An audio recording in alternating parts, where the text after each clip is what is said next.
But in my opinion, where it becomes the most satisfying screenplay is in the last third, as the plot unfolds into its climaxes. And you realize that everything at this point has now been set up again for another round of payoffs, and done by creating unexpected twists that require other setups that you didn't even know were setups to become paid off. And so let's take each of those plots one at a time. From the sci-fi point of view, Doc Brown didn't want to know his own future, and Marty knows that Doc Brown's going to die in the future. So he writes him a letter, which Doc Brown tears up.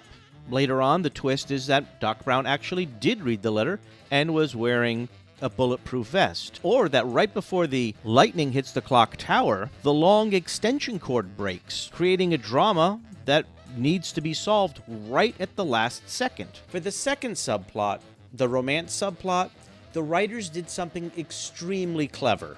They added a ticking clock to the subplot. It's not enough that Marty just needs to put his parents back together before he goes back to 1985, but they give you a photograph of Marty and his older brother and older sister, and it acts as a hourglass with the sand ticking down as each of the children, one at a time, start to become erased from existence. When one of the musicians injures himself and says, "I can't play music anymore," thus the parents may not kiss at the dance, which, as we've set up earlier, is the moment when they know they love each other. We have a twist where Marty has to step in, ultimately paying off the fact that he always wanted to play in his high school dance, but was told he was too loud, gets to play a Chuck Berry song, of course only for the children to still think he's too loud. And from the character growth point of view, there's also twists. When Marty's unsuccessfully able to get his mother to like George and comes up with this idea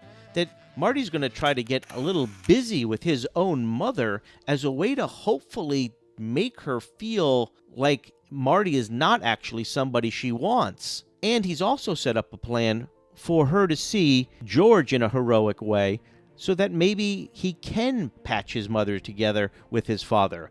Of course, the plans go awry when A, his mother's up for making out in the car, and B, George doesn't arrive as scheduled. Instead, Biff arrives. And when George finally gets the nerve to clock his nemesis Biff, it's a great moment. But Doc Brown knows that that did change history, which ultimately pays off when we come back to one of the final scenes.